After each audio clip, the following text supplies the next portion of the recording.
मैं यूट्यूब पर जो है गीता सुना रही हूँ।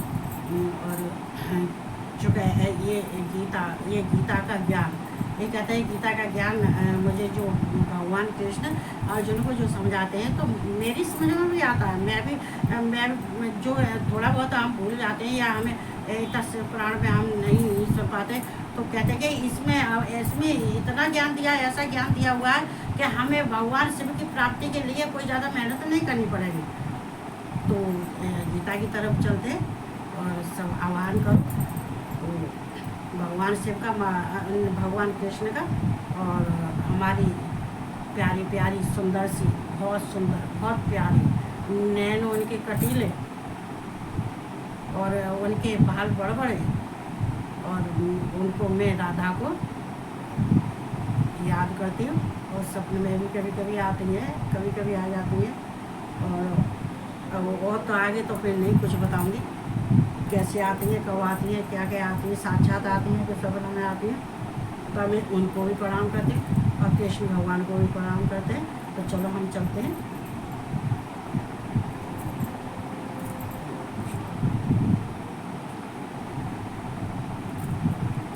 ओम कृष्णाय नमः, ओम वासुदेवाय नमः, ओम नमो नारायण नमः, ओम गोविंदाय नमः, ओम परमात्मने नमः, ओम राधा वल्लभाय नमः। मैं कृष्ण भगवान को, राधा रानी को कोट कोट प्रणाम करती हूँ, उनको नमन करती हूँ। और जैसा कुछ मैं सुनाती हूँ उसको स्वीकार करना। और बस भवसागर से जैसे अर्जुन को पार लगा रहे हैं भगवान कृष्ण, ये मेरी राधा रानी, हमें भी पार लगाना। तो ये हम उनसे प्रार्थना करते हुए हम आगे बढ़ते हैं। तो देखो ये जो 7वां अध्याय चल रहा है, ये देखो ये गीता क्या है। ये गीता अगर हम पितरों को, अगर जो संसार से चले गए हैं, या तो ये वो चाहे राक्षस योनि में हो, तो ये भगवान शिव ही पार्वती को बता रहे हैं। ये भगवान शिव पार्वती को ये बता रहे सारे, क्योंकि पार्वती हर एक जो गीता का जो भी अध्याय है, उस अध्याय का भगवान शिव से पूछती हैं कि स्वामी भोलेनाथ ये बताओ, ये 7वें अध्याय में ये इसका महात्मा क्या है, क्या है, ये क्यों इतना श्रेष्ठ है, और हमें जो हम पढ़ रहे हैं तो इससे हमें क्या फल मिलता है। तो यहाँ पे देखो भगवान शिव को, राधा रानी को, पार्वती को बताते हैं। देखो ये 7वां अध्याय क्या है, इसका अगर कोई आदमी, अगर कोई आसुरी शक्ति में पड़ा हुआ है या धन के लोभ से वो कुकर्मों को करता है, तो इसका कहते हैं 7वें अध्याय का अगर आधा श्लोक भी कोई सुना देता है तो उसकी तृप्ति हो जाती है। तो यहाँ मैं इसका महत्व पहले सुनाऊंगी कि इसका मतलब 7वें अध्याय में जो दिया है उसका मतलब क्या है। देखो एक ब्राह्मण, देखो ये कर्मों की बात होती है। देखो ये कर्म, गीता कर्मों पे तो है, ये सारी गीता कर्म पे ही है, ज्ञान और कर्म, कर्म और ज्ञान। तो देखो एक ब्राह्मण था, ये महात्मा है, ये 7वें अध्याय का महात्मा है। ये पार्वती शिव से पूछ रही है, तो शिव जी पार्वती को बता रहे हैं। तो कह रहे पार्वती एक ब्राह्मण था, लेकिन वो इतना ही नीच प्रवृत्ति का था कि वो चोरी करता, झूठ बोलता और सबके लूटपाट करता था, वैश्यावृत्ति करता था, पराई स्त्रियों पर गलत नज़र डालता था, और वो जितने ही कुकर्म है सारे कुकर्म करता था। और धन को, और उसके पास इतना धन था, बहुत धन था, लेकिन किसी को एक कौड़ी नहीं देता था। कोई संत आता था उनको भी वापस कर देता था, किसी को दान नहीं देता था, न यज्ञ करता, न दान करता, न स्नान करता, और ना ही कुछ करता था। तो उसके इधर, लेकिन वो और धन को वो छुपा छुपा के रखता था, छुपा छुपा के धन को गाड़ के रखता था, धन को गाड़ देता था। और धन को जब गाड़ के रखता था तो क्या होता था कि उसको, और अपने उसके बेटे थे, 3 बेटे थे, अपने बेटों को उसने नहीं बताया कि मेरे पास इतना धन है कि मैंने इस धन को मैंने गाड़ के रखा है, लेकिन उसने अपने बेटे को नहीं बताया। तो नहीं बता, बेटे बहुत परेशान थे। तो बेटे कहने लगे कि अगर इसको पिताजी के पास तो पैसा है ही नहीं है, खाने बोने के लिए रोटी नहीं थी, पहनने के लिए कपड़ा बेटों पे नहीं थे, बहुत परेशान थे। लेकिन वो अपने धन को कहते खोद के गाड़ के, पहले क्या होता था, कहीं गड्ढा खोद लेते थे, उसमें पैसे रखते जाते थे। एकदम उसकी मृत्यु हो गई। जब उसकी मृत्यु हो गई तो फिर आगे उसको भगवान शिव ने सर्प योनि का जन्म, सर्प का योनि थी उसको, उसका सर्प योनि में जन्म दिया था। तो वो चारों तरफ बमड़ता रहता था, गिरता था, चलता फिरता रहता था, और उसको कहीं शांति नहीं थी, वो अशांत रहता था। तो भगवान शिव का वो ध्यान करता था, भगवान शिव का पूजन करता था, और कहता था कि और भगवान कृष्ण में मन लगाता था, भगवान कृष्ण की उपासना करता था, मन ही मन। सर्वभूतों को ये क्या होता है, ये जन्म, एक जन्म हो, दूसरा जन्म हो, तीसरे जन्म में तो उद्धार हो जाता है। चूँकि आदमी उसी तरह से जन्म लेता है, उसी तरह से संसार में आता है, और भगवान शिव उसी तरह से, वो कृष्ण भी उसी तरह से संसार में सबको उत्पन्न भेजते हैं, और सबको उनके कर्मों की शिक्षा देते हैं, सबको ज्ञान देते हैं, जिससे कि प्राणी अपना जो पिछले जन्म में रह गया था, तो इस जन्म में वो अपना वो उद्धार कर सके। तो कहते जब कृष्ण का और शिव का जाप करता था, और सर्प योनि में था, ध्यान उनका उसका सर्प योनि भजन करता रहता था, तो वो बड़ा परेशान था। तो उसको ध्यान आ गया, जैसे वो कृष्ण का और शिव का ध्यान करता था, तो उसको ध्यान आ गया कि अरे देखो, ये मेरा धन, मेरा धन गड़ा हुआ है, और मुझे वहाँ उस धन पे मुझे जाना चाहिए। तो जिस जगह पे उसका धन गड़ा था, उस धन उस जगह जाके वो सांप उस धन के ऊपर कुंडली मार के बैठ गया। फिर उसने बैठा बैठा बहुत परेशान, तो वो क्या अब ऐसे होने देना, खाने को था ना पीने को था, और परेशान था। तो हालांकि ब्राह्मण कुल में उसने जन्म लिया था, ब्राह्मण था, लेकिन उसके कर्म तो ब्राह्मण जैसे नहीं थे।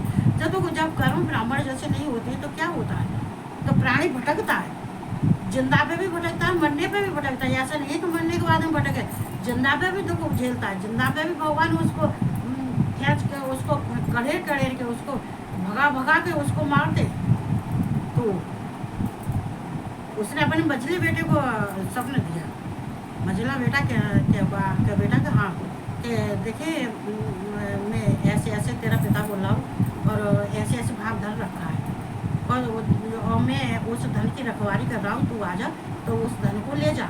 और मैं और 2 बेटे 3 बेटे थे, उनसे छोटे और बड़े से नहीं गई, मैंने तुझसे कहा है तू आ जा। तो वो गया रात में पानी के, पहले तो आने अपने भाइयों से बताई, तो वो कहने लगा कि नहीं मुझे बताया तो मैं ही जाऊँगा। तो कहते हैं वो फावड़ा लेके गया, और कोदाल जो थी उसको खोदने लगा।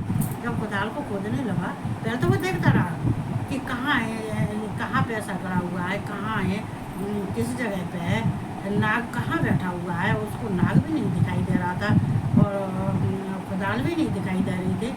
तब वो देखते देखते जब उसने फावड़े से उसको खोदा, तो वहाँ पर नाग निकला। तो नाग कहने लगा, जो उसका पिता था, कहने लगा कि तू कौन है, किस लिए आया है, कहाँ से आया है, और तुझे किसने भेजा है।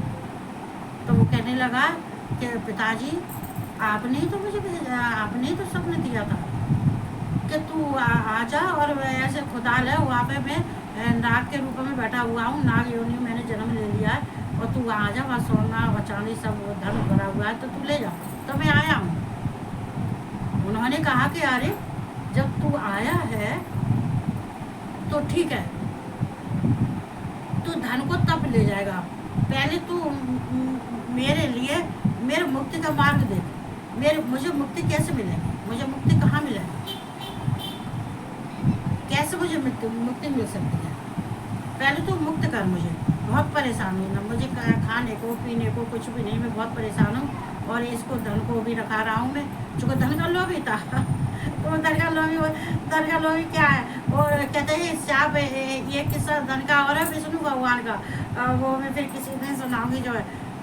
तो वहाँ से फिर वो आया, तो उसने किसी एक ब्राह्मण से कहा, पूछा, जो एक ब्राह्मण था जो वेद परायण था, तो उन्हें कही कि मेरे पिता को मुक्ति कैसे मिलेगी।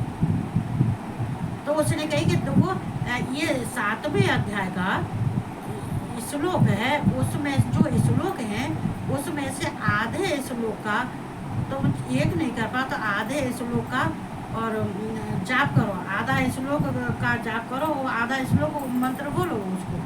तो वो ही मंत्र बोलता रहा, जाप करता रहा, जाप करता रहा, बोलता रहा, वो श्लोक को आधे श्लोक को बोलता रहा, पूरा भी नहीं, आधे श्लोक को बोलते बोलते जैसे वो बोलता रहा और उसने कागज पर लिख के रख दिया और भाई अपने पिता के पास में बैठा बैठा बोलता रहा। तुरंत उसके पिता को मुक्ति मिल गई, तुरंत मुक्ति मिली, श्याम योनि से वो छूट गया।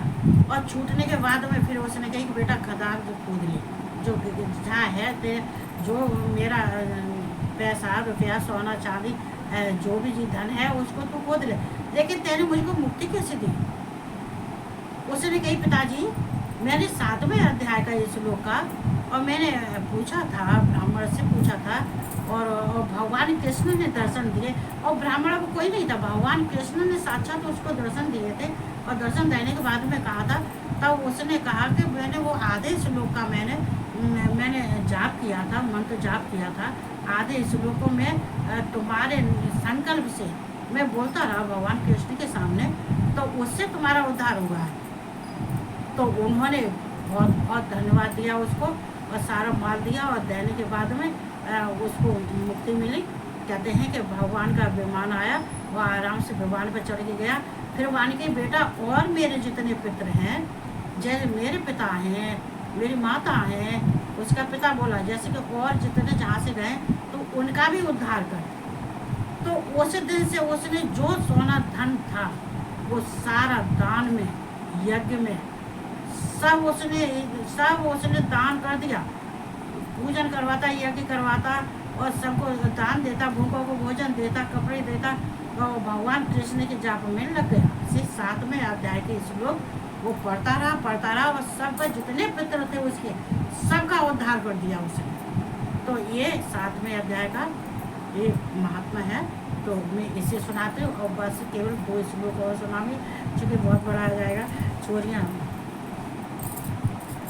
तो इसमें लिखा है, हम यहाँ तय करें, यो यो याम तनुवत श्रद्धया चितमिच्छत तस्या चलाम श्रद्धाम तामेव विदधाम व्ययम। जो सकाम भक्त जिस देवता के स्वरूप को श्रद्धा से पूजना चाहता है उस भक्ति की श्रद्धा को मैं उसी देवता के प्रति स्थित करता हूँ। देखो भगवान कृष्ण ये नहीं चाहते कि तुम, हालांकि वो कहते हैं जो मुझको भजता है, जो देवताओं के भजता है वो देवता को होता है, जो मुझे तो भजता है तो मेरा होता है।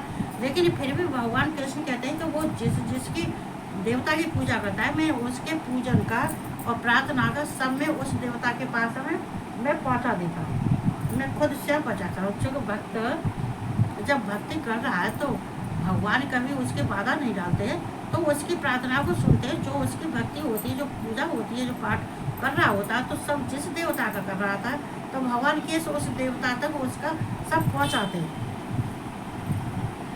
सतया श्रद्धया युक्त आराधना मियते लभते च ततः कामान मयि विहतान। देखो विहतान भोगों को, देखो कहते उन इच्छित भोगों को निसंदेह प्राप्त करता है।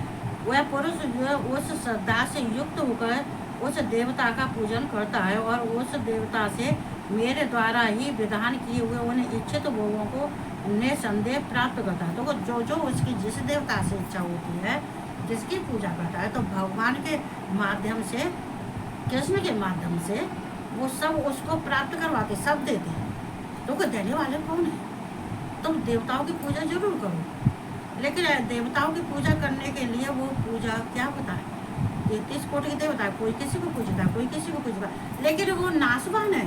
वो फल कितनी देर के लिए मिलता है? वो फल थोड़ी देर के लिए मिलता है, थोड़े दिनों के लिए मिलता है, बाद में वो नष्ट हो जाता है। क्योंकि जो भगवान को प्राप्त करता है, भगवान का भजन करता है, तो वो अमर है,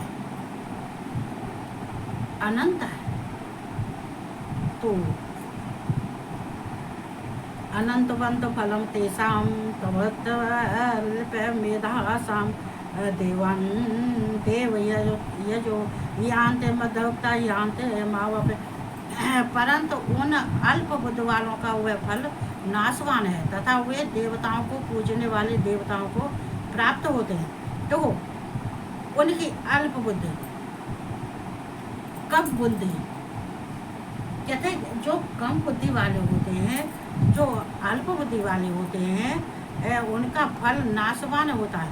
मतलब जो अल्प बुद्धि वाले होते हैं उनका फल भी अल्प ही होता है, थोड़े दिनों के लिए होता है, थोड़ी देर के लिए होता है, लेकिन वो नाशवान है।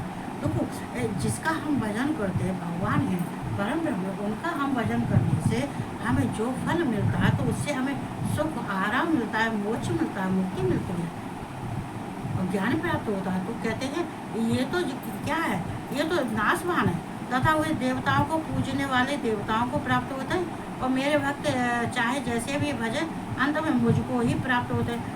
जो देवताओं को भजने वाले होते हैं वो देवताओं को प्राप्त करते हैं और जो मुझे कृष्ण कहते हैं ये अर्जुन, जो मुझे भजता है, जो मुझे भजने वाला है, जो मेरा भजन करता है, अपने चित्त में मेरा ध्यान करता है, तो वो चाहे कैसे भी वो अंत में वो मुझको ही प्राप्त होता है, चाहे जैसे भी भजे। क्योंकि जो जिसने जिसकी प्राप्ति कर लेता है तो फिर बाद में उसको ज़्यादा मेहनत नहीं करनी पड़ती है। वो जैसा कुछ होता है, जैसा है उसने समर्पण कर दिया, भगवान को भज रहा है, कृष्ण को भज रहा है, कृष्ण को ही मानता है, तो फिर वो चाहे कैसे मुझको कैसे भी भजे मुझे को प्राप्त होता है। क्योंकि देवताओं को प्राप्त, जो मुझे भजने वाला मुझे प्राप्त होता है, देवताओं को भजने वाला देवताओं को प्राप्त होता है। लेकिन वो जो देवताओं को होता है वो नाशवान होता है, वो थोड़ी देर के लिए होता है। तो अव्यक्तम व्यक्तम अपन्नम मन्यते माम बुद्ध है परम भाव भजान तव मवाप्यम मनोतम। तो अव्यक्त, व्यक्त, अव्यक्त, जो व्यक्त चीज होती है वो नाशवान होती है और अव्यक्त चीज होती है और वो हमारे लिए बहुत कालों तक, बहुत समय तक वो चलती है। तो इसको यहाँ बुद्धिहीन पुरुष मेरे अनुत्तम अविनाशी परम भाव को न जानते हुए मन इंद्रियों से परे मुझ सच्चिदानंद घन परमात्मा को मनुष्य की भांति जन्म कर व्यक्त भाव को प्राप्त हुआ कर मानते। मतलब कहते हैं जो कम बुद्धि के होते हैं, जो बुद्धिहीन होते हैं, वो भगवान को मतलब ये सोचते हैं ये जन्म मृत्यु को पाने वाले हैं, इनका ये नहीं, मुझे ये नहीं सोचते कि मैं अविनाशी हूँ, मैं नहीं मेरे भाव को जानते हैं। क्योंकि जो भगवान अविनाशी है उनका नाश नहीं होता, लेकिन मूर्ख लोग तो नहीं जानते हैं ना क्या मैं किसका भजन, मैं उसका भजन करना चाहिए जिसका नाश न हो सके। तो कहते हैं मन इंद्रियों से परे मुझे सोचना, जो मुझे मन इंद्रियों से भी परे और भगवान परमात्मा मनुष्यवान जन्म के व्यक्त भाव को प्राप्त हुआ मानते हैं। मतलब जो मुझे कहते हैं कि अपने न तो इंद्रियों से जानते हैं, मन से जानते हैं, भाव से जानते हैं, बस इतना जानते हैं कि ये तो भगवान कृष्ण है, ये तो जन्म लेते हैं मृत्यु को प्राप्त होते हैं, जन्म लेते हैं मृत्यु को जन्मना और मरना समझते हैं कि पुनर्जननम पुनर्मरणम, ऐसा भाव रखते हैं। तो वो व्यक्त जन्म का व्यक्त भाव को प्राप्त हुआ मानते हैं।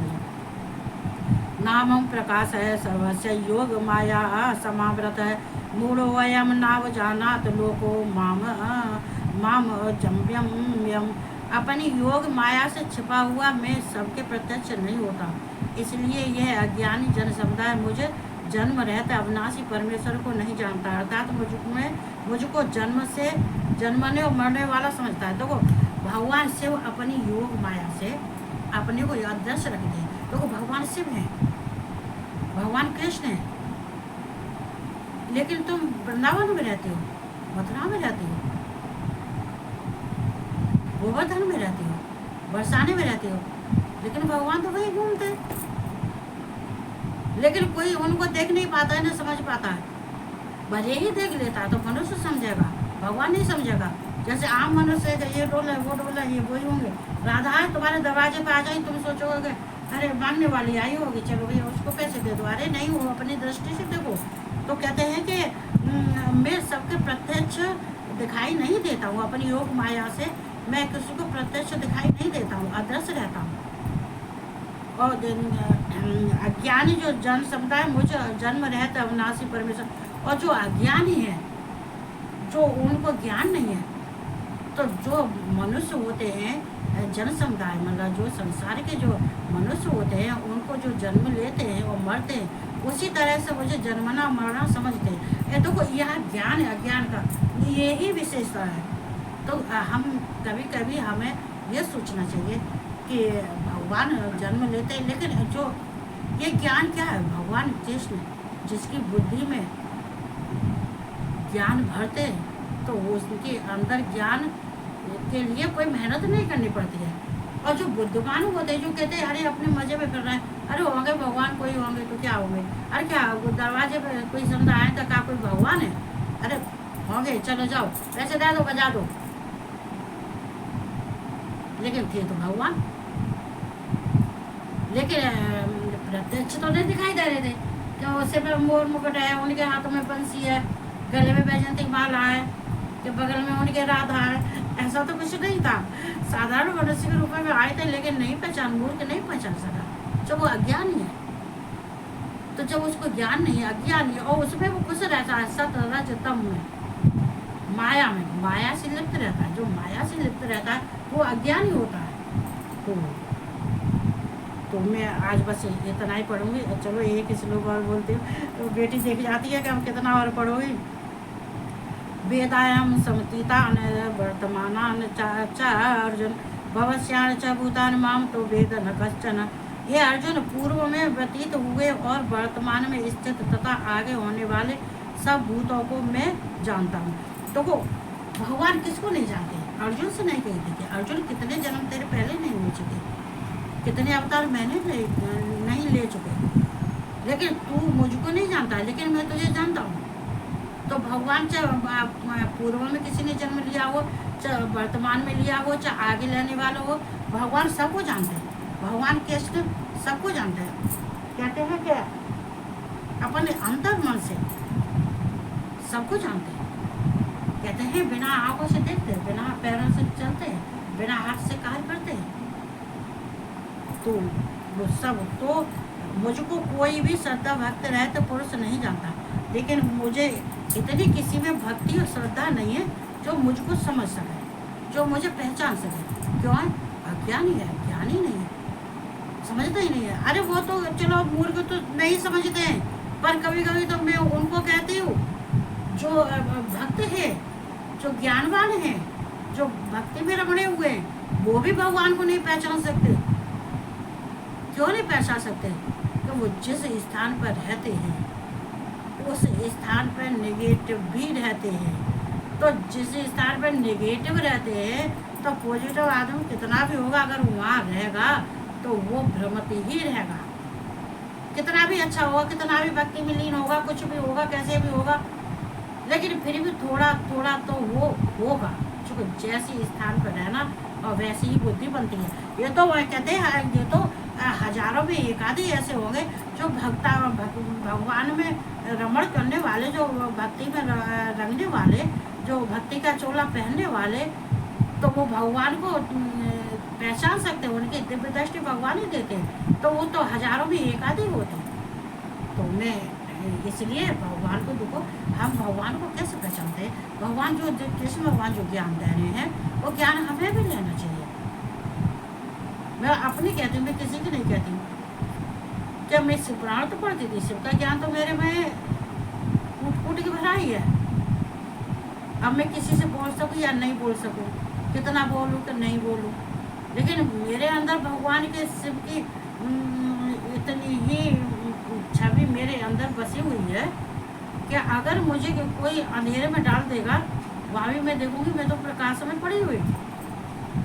लेकिन कृष्ण का भी मैं इसमें गीता में सुन के मुझे भी ज्ञान हो रहा है, मुझे भी कहते हैं, मुझे भी बहुत अच्छा लगता है। क्योंकि जो हम अनजान हैं, तो अनजान को ज्ञान की बहुत ज़रूरत होती है। जो अज्ञानी है उसको ज्ञान की बहुत ज़रूरत होती है। जो अव्यक्त है उसको व्यक्त की ज़रूरत होती है। जो व्यक्त है उसको अव्यक्त की जरूरत होती है। तो इतना ही कहते हुए बेटी बार बार देख जाती है, तो मैं बस इतना ही बोलूँगी। और सब खुश रहो और भगवान कृष्ण की मन से, श्रद्धा से, भक्ति से प्यार करो, उनसे प्रेम करो। ये प्रेम के भूखे, अगर तुम एक बार कह दोगे ना तो नहीं, आ जाओ, तुरंत भागे चले आएंगे। एक बार जाओ तो सही, उनके धाम भी तो जाओ, उनसे प्यार से बोलो तो सही। वो तो पीछे और वैसे ही वो तो पीछे पीछे रहते सब, वो तो पीछे पीछे, इसलिए उनका पर्दा हर 2 मिनट में डाल दिया जाता है।